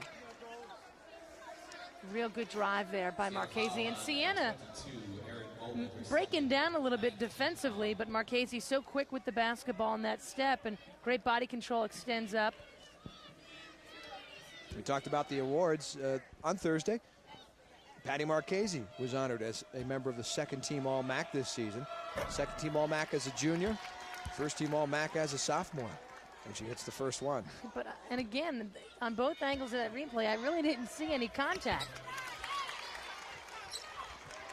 But Marchese makes it count. That's what you've got to do. Down to three as Baker quickly moves it into the front court. Siena's been stuck on 50. They're trying to get their offense back in gear. They've been their own worst enemy somewhat with fouls off the ball and other turnovers. Baker, Hurden, and McLaughlin. Baker, long-range three is no good. Rebound comes out to Marchese. Avoids the McLaughlin strip. 2-on-1. She's got help on the right. Didn't see it. Marchese herself leaves it off the side of the rim. Nice offensive rebound by Felicia Harris, who was the other peahen on that break. Harris strong to the basket and draws the foul. And we're seeing a little bit more aggressive play by St. Peter's as they continue to draw fouls by going to the hoop, be it on rebounds or on a drive like that by Harris. And Melanie Hawker talking, that's the senior leadership. She's saying we got to stick together, and she's absolutely right. They seem to be falling apart at the seams here, not doing the little things. Weak side help coming over, taking a charge. But give credit to Harris there for racing down the offensive rebound and driving into the lane and getting hit. Hawker picks up her third foul. We are exactly halfway through the second half. Felicia Harris, a freshman who has worked her way into the starting lineup. That in itself says a lot about what she has potentially, what she has done, what she can do, because Mike Grinelli is not known for starting freshmen. But he said if all goes well and she does what the coaches believe she can do, Felicia Harris will turn out to be one of the top players in the MAAC over the course of her career in Jersey City. Harris hits them both. It is now a one-point game. So St. Peter's has gotten themselves right back in this game, and again, maybe a little more high-scoring than their pace. Their other two games in this tournament have been in the 50s. However, they're hanging right there. Aaron Boland trying to find some space. Dames sticking with her. Nice job defensively. Marchese almost tipped it away. Drummond, crossover behind the back. Or rather, McLaughlin off to Drummond. Baker with 5 on the shot clock will try and create. Off the glass too hard. Cromer has it, and St. Peter's has a possession for the lead. Well, St. Peter's makes it so difficult to run offense, and again, they stepped up the intensity. Siena can't run any offense, and every time they take a shot, it's with the shot clock expiring. St. Peter's has been playing from behind. Now they have a chance to take the lead. 9:13 left second half. Dames, Marchese, the senior, inside for Cromer, and she gets it to fall. That's a big play. That gets the St. Peter's bench up and screaming. And Gina Castelli calls a 20-second timeout. So Gina Castelli of the Saints, who have led pretty much this entire game and had it up to 10 late first half, are now down by 1. And we'll see how they respond. And they've really been in check here in the second half, been held in check. And the inside game and Leah Cromer, a big part of that, have been key for St. Peter's in the second half. Well, that's, about as good a defense as you can play on that. Cromer, the big body, gets the ball. You force her to get it up in the middle of the lane, which is better than right down on the block. You want her to catch it 5-6 feet. Defense was there. She hit the nice shot. Yeah, that's just a terrific shot. You got to give her credit. Let's check in with the third member of our broadcast crew working the women's championship game, Doug Sherman. Doug? All right, thank you, Howard. Standing by with the head coach of the St. Peter's men's team, Roger Blinden. Congratulations, you are into the championship game tomorrow night, and again, a thrilling win for you guys today. What was it like? It's a great feeling, but, I think our kids are focused knowing that, it's just part of the process. I told them we have a 120-minute game when we come to Buffalo, so we're still like about 2/3 of the way through the game. Do you feel like the Cinderella slipper is on? I mean, you will be the underdogs tomorrow. I don't think we really think about that. It's a one-game, season thing, and, we know if we play well, we advance. So there's, in terms of titles and Cinderella labels such as that, it's more who makes the plays consistently coming down the stretch. How about the game Kamal McQueen played for you today? He's got some suction cups for hands. Absolutely. And not only that, I was saying in the press room, Doug, after the game, he's our press breaker as we're bringing the ball up the floor. He did a great job against the pressure, would throw it ahead, then we'd pull it out, set our offense, and he'd finish the play down low. It's incredible. How's the wrist of your point guard, Jamar Hunter? I know he's been icing it before each game, but it seems like it hasn't been affecting him. No, it's, it's something that he takes care of. It's fine. And, we just keep, it's a daily thing where he goes through this routine to ice it down, but he's been fine. Okay, thanks for stopping by, Coach, and good luck tomorrow night. Thanks, Doug. Appreciate it. Okay, that's been Roger Blind, the men's coach for St. Peter's. Let's send it back to Howard. All right, Doug, thank you very much. And Nicole Dames at the foul line. Corey Drummond will sit down with 4 fouls. Melanie Hawker checks back in. We're knotted at 52 as Dames will try and give St. Peter's just its second lead of the game. That 51-50 was their first lead of this ball game. Off the iron, and Hawker grabs the board, so we are knotted.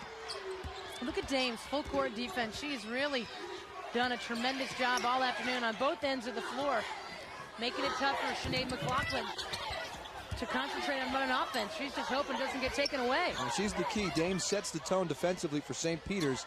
We talked to Mike Grinelli about that, and there's no doubt about it that Nicole shows everybody else how to play, how to scrap on defense. 4 on the shot clock. It's partially blocked and rolls out of bounds and touched by Siena. It'll be St. Peter's ball.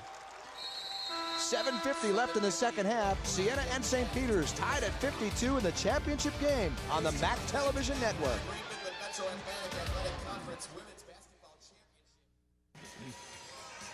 To find out more about MAAC basketball, go online and check out the conference website at www.maac.org. It is updated regularly and provides current information about your favorite MAAC teams and players. The MAAC Awards Dinner and banquet activities held on Thursday night at the Harbor Club Restaurant, sponsored by Red Lobster. Everyone on hand having a great time as the top men's and women's basketball players were honored. All of the teams present set a nice tone for the weekend, and ultimately for the women, wrapping up here tonight with the championship game, and it's knotted at 52. This would be a matchup of the top 2 seeds through the regular season. Green drives and has it fall. Wanda Green, 14, leads the PNs. Now they're up by 2. And this is when champions rise to the top. Hawker's got to step up for her team. Hawker can't get the baseline shot to fall. That's Tobin. Rebound and can't get it to fall, but draws the foul. And If Bronwyn Tobin does here what she did in the first half, that'll be a big boost for Siena. It's been tough for Siena because St. Peter's has taken them out of their game, but here, Tobin just relentless on the boards, and Cromer went a little too much for the up fake, and she's saying, wait, that was on me? Well, Cromer picks up her 3rd foul. It is the 6th team foul. Siena is already at the 10-team foul limit, so 2 free throw shots the rest of the way for St. Peter's after any Siena foul as Tobin hits the first shot. She's got 12. Siena went 16-2 through the regular season, including the sweep of St. Peter's. The Peahens 15-3, 2 losses to Siena, and 1 a stunner at home late in the season against Canisius. You know, it's tough to beat the same team 3 times in 1 year.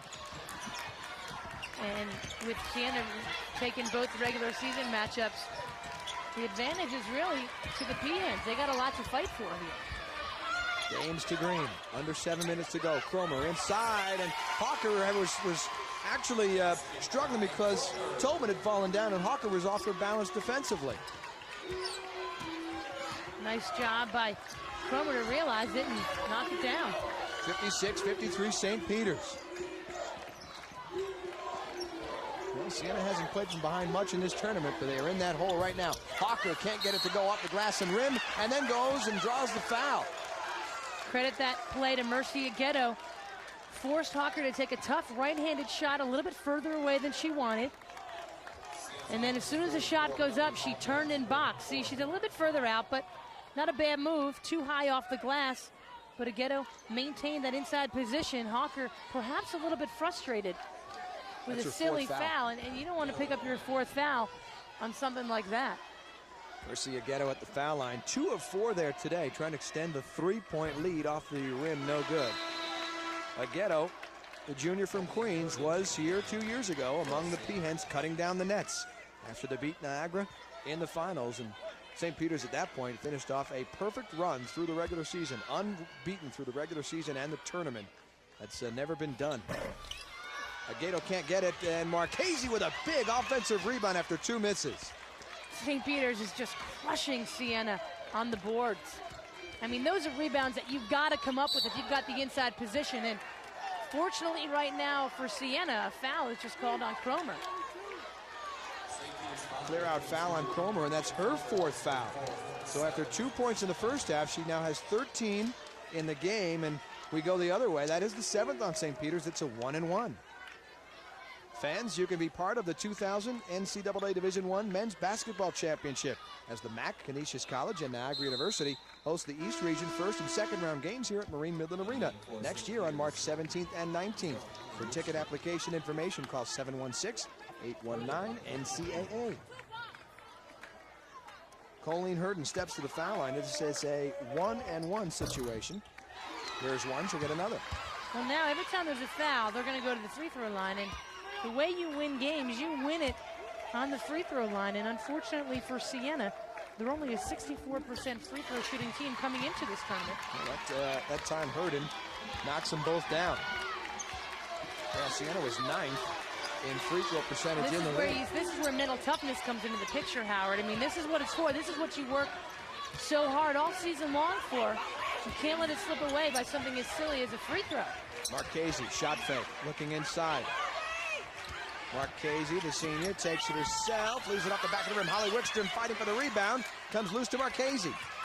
So Wickstrom in the game for the first time for St. Peter's, able to help get that ball back to Patty Marchese. Green, the drive, right-hander, no good. Spermulo has it for Siena. Now they can retake the lead. That gets the Saints fans cheering here inside the arena. Approaching 5.5 left in regulation play. Now it's about big plays. Who makes a smart big play? Who comes up with the big rebound? Knocks down the tough shot. That's how you determine champions. They look inside, low post, Hurden, and the foul! Colleen Hurden puts Siena in front, and she's going to the free throw line. I mean, that's all about toughness. That's someone coming off the bench, taking that ball to the basket so hard. I mean, she knew she was going there. One dribble took her there.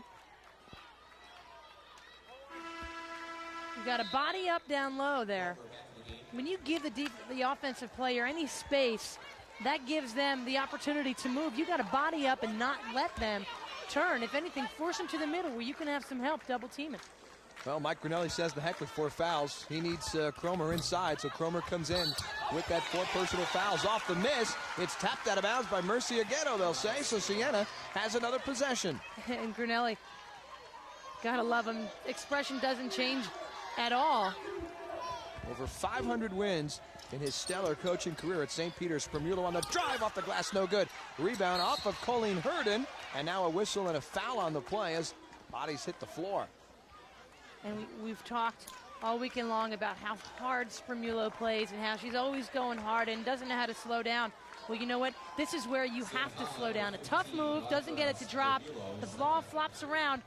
You can't dive in there like that, committing that foul. That's where you've got to channel all of your energy into a positive direction and not commit a senseless foul, sending the other team to the free throw line.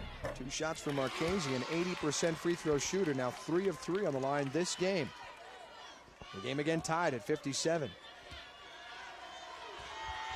Marchese hits them both. See, every time Siena fouls St. Peter's now, Peahens are going to the line for 2. Green knocks it out of bounds. Hey, Marchese's a senior. She knows what it takes to win in crunch time. She's been there before, and she's trying to lead this team into the NCAA tournament. Again, Bronwyn Tobin to inbounds for Siena.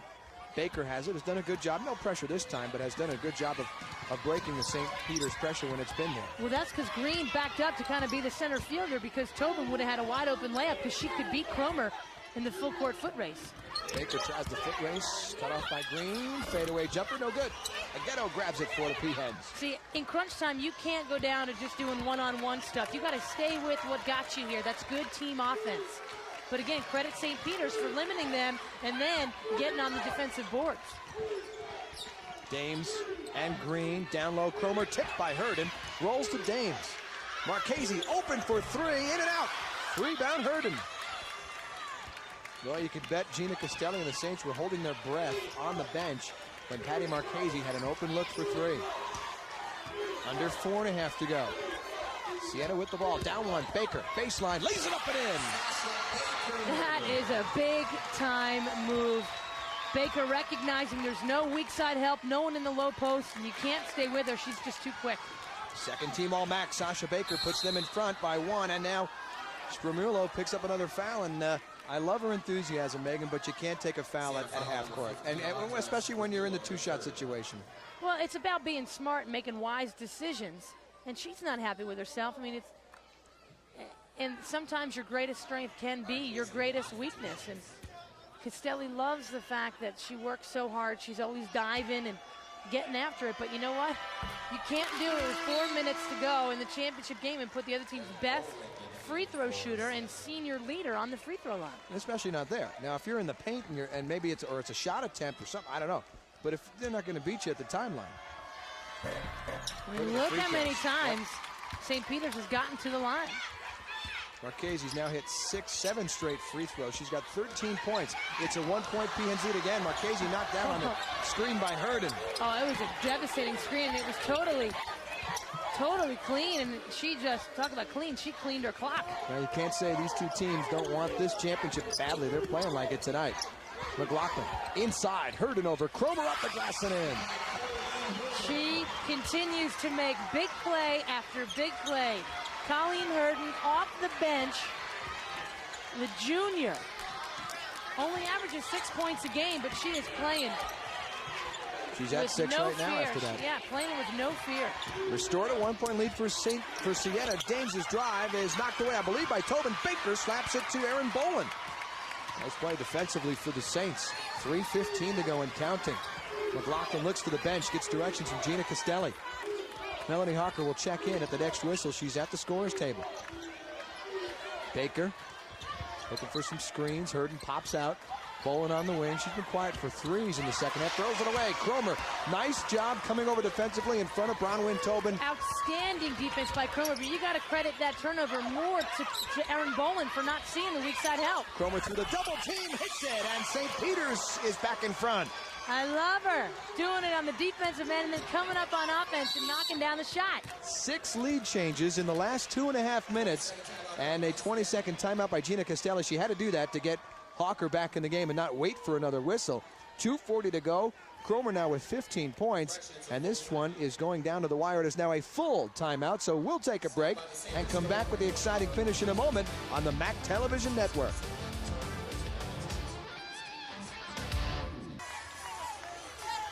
Let's take a look at the Citizens Communications long-distance shooter standings. Marie Fouchy of Marist leading the way with 71 this season. Erin Boland from Siena finishing 5th. As we check out some of the long-distance shooters, we can talk about Siena and St. Peter's, and the Peahens are up 1. Back underway, Melanie Hawker back in the game for Siena. I mean, this could not have been a better championship game. Both teams fighting down to the wire. Under 2.5 to go. Boland down to 10 on the shot clock. Hawker trying to set some screens underneath. Pops out. Boland can't find her. Boland inside for Herden with 4. Back to Boland with 2.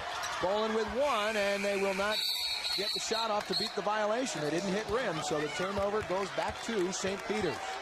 Once again, the defense doing the damage to Gina Castelli, and her Saints just cannot find a way to handle the pressure of St. Peter's phenomenal defense. Mike Cornelli doing some situation substitution. Cromer back in on offense. Had the 4 fouls, had Felicia Harris in on defense, but now Cromer's in for the inside game. A little bit of pressure as we tick to 2 minutes left in regulation. Oh, Cromer was wide open on the backside. Fortunately for Siena, Peahens couldn't find her. Green on the drive, off the glass and in. Well, Wanda Green has 16. It's a 3-point lead for St. Peter's with 1:45 and counting left. Once again, Howard, another big-time play. Got to go to your big-time player, Melanie Hawker, through the double team. Can't hit it. Rebound down there in Boland. Kicks it out. Baker for the 3 to tie. It is no good. Weak side rebound, batted around. Who's going to come down with it? It's St. Peter's and Mercia Ghetto. And rebounding is all about, number 1, position, but number 2, and sometimes more importantly, it's heart. And that time, Ghetto just wanted the ball, and she got it. 1:15 left. Tension mounting on both benches, St. Peter's and Siena. St. Peter's will take as much time as possible. 10 on the shot clock. Green has had some great drives in this game. Off the Cromer screen. Green's jumper, no good. Rebound, Green has it. And she is tied up. The arrow favors St. Peter's. See, that time Boland did not box out. Green, a heady play. The shot doesn't drop, but she stays with it and was aggressive going to the ball. I mean, loose balls, you got to find a way. It was McLaughlin, rather, who didn't box out. And, you know, especially as a senior, you got to do the little things. And that's what Siena's been known for. But in crunch time, you have a tendency to get a little tight if you haven't been here before. See the time left, and they got a fresh 30 to operate and choose some more time. That's what Dames is doing. Marchese. Beautiful bounce pass. Green to the basket is blocked, and Siena makes a big defensive stop. Baker comes back the other way in a 3-point game. 40 seconds to go. Drummond's 3 to tie. It is in and out. Hawker is fouled on the rebound. Oh, that was in the basket and popped out. Melanie Hawker will get 2 free throws with 35.4 seconds left. I mean, Howard, how do you explain that? That ball is more than halfway down. I think everyone's surprised that Drummond launched the 3. I mean, you see the guys on the bench saying jumping up and down, but how does this not go down? Hawker, nice job getting on the boards, and you're going to foul there. Nice job by Ghetto. No way that ball is going to get up and in and go for the old-fashioned 3-point play. 20-second timeout called by St. Peter's. This copyrighted telecast of the Metro Atlantic Athletic Conference may not be retransmitted, reproduced, or rebroadcast without the express written consent of the MAAC and MAAC properties.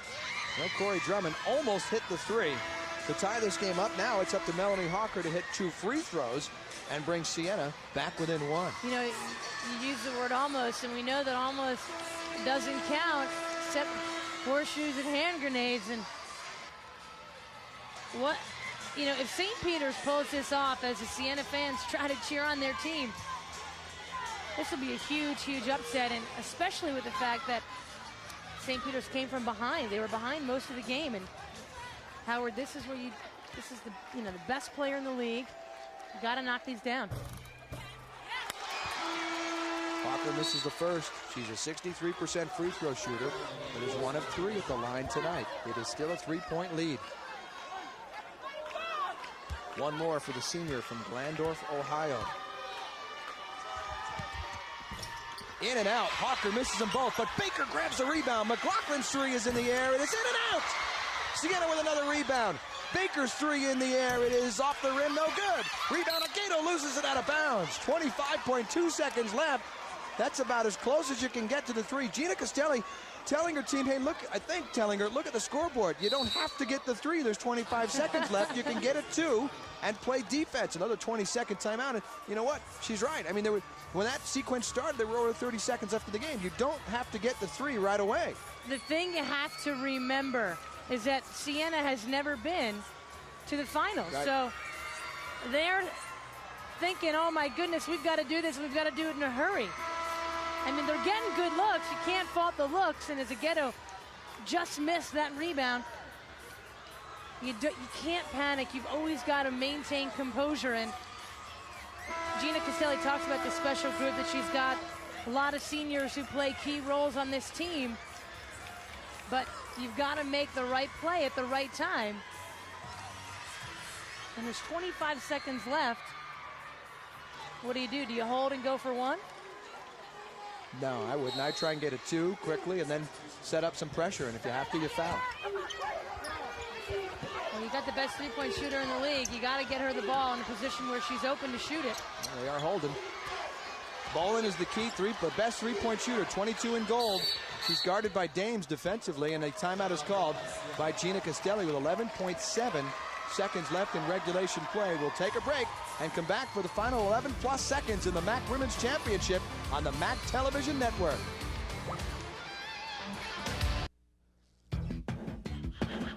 This game is brought to you in part by Marine Midland Bank for all your financial needs. The Pepsi-Cola Company. GMAC, the GM College Grad Program, and your local Pontiac dealers. Citizens Communications, the official telecommunications company of the MAAC. Bob's Stores, great buys on brands you wear. The New York Lottery Games, hey, you never know. Chase Manhattan Bank, the right relationship is everything. Mazda, get in, be moved. And by Continental Airlines, work hard, fly right. A MAAC championship on the line. 11.7 seconds left. Siena with the ball, down three. Bolin is their best three-point shooter at 38%. Everyone but Hawker can shoot the three out there. Baker in the corner, down under 10. Baker looking for help. Bolin has it, loses it. 6 seconds to go. Bolin with 4, leans in and draws the foul. With 3.1 seconds left, Erin Bolin will have 3 free throw attempts. But the one thing right now that I just saw Erin Bolin do, she jumped into her teammate's arms and was hugging him almost in celebration, and you cannot celebrate too early. You've got, because of the foul here and the three-point shot, she's got 3 chances here at the free throw line, but you got to hit every one with 3 seconds to go. 77% free throw shooter, one's in. It's a 2-point game. Erin Bolin has 19 points, and St. Peter's calls time. Ice her a little bit. Talk some strategy as well with 3.1 seconds left in a 2-point game.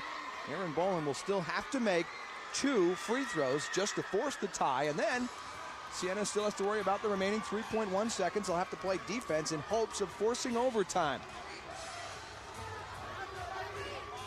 An amazing finish here in the MAAC Women's Championship game. Not that we're done.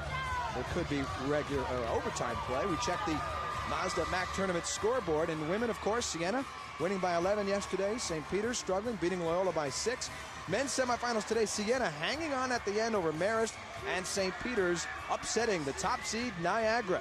So the Peacocks and the Saints will play Monday night at 7:30 for the MAAC Championship and the men's automatic bid to the NCAA tournament.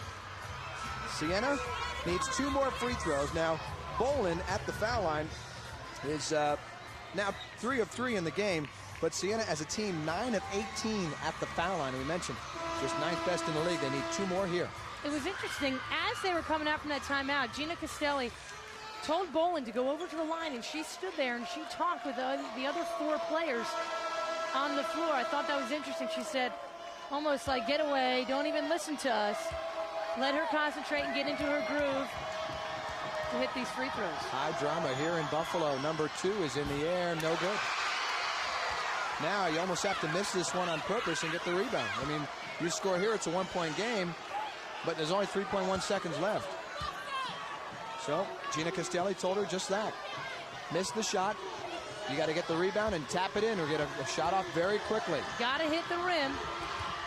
She does hit the rim. Rebound tapped around. St. Peter's has the basketball and the championship. Time is out and the Peahens have won the MAAC title. St. Peter's wins a 7th Metro Atlantic Athletic Conference championship. The Peahens celebrating, and you can see the emotion for Erin Boland and the Siena Saints, who made it into the finals for the first time in the history of the program. After an 0-for-6 semifinal showing for Siena, they finally made it to the Sunday game and fall short by 2 points. As St. Peter's celebrates once again, and as they did 2 years ago here in Buffalo, it will be the Peahens from Jersey City, New Jersey, who will cut down the nets. When you look at the Siena huddle, boy, it's amazing the contrast in emotions you look out there between St. Peter's and Siena right now. And as devastated as Siena is, look at that. That's a beautiful sight right there. Mike Granelli and Mercy Aguedo. We're seeing tears of both kinds here. They're of sorrow, but certainly tears of joy for St. Peter's. And he's a masterful coach. Coach of the year. And remember, they were down 10 in the first half. They weren't really playing very well. Remember what Doug Sherman told us in one of the breaks? Hey, might as well throw the playbook out because you're not playing hard. He got into them, especially at halftime. And in the second half, they were a different team, Megan. And St. Peter's chipped away at this lead, and they did everything intensity-wise in the second half they did not do in the first half. Well, like they've done all season long, they gutted it out, you know, and so much to be said for just being gutsy, being tough, making big plays when you need to make them. But they defied the odds. They did what nobody thought they could do.